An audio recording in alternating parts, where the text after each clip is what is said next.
How to create Pandora account. This works for both Android and iOS device, so please make sure to follow these steps till the end. The very first step is to make sure that you have downloaded the application Pandora. You can easily get this application from Play Store or in App Store. You have to download this application. Once the application is installed, click on Open. You will be landing on this page. As we're looking forward on how to create Pandora account, click on this icon.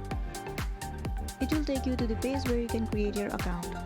So the very first step is to enter your first name and your last name.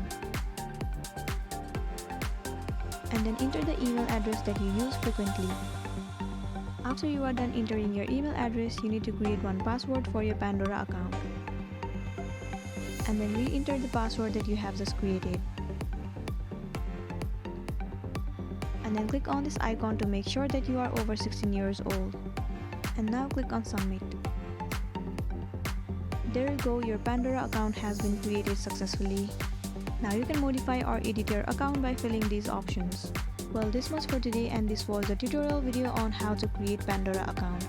I hope you found this video useful. Thank you for watching it till the end.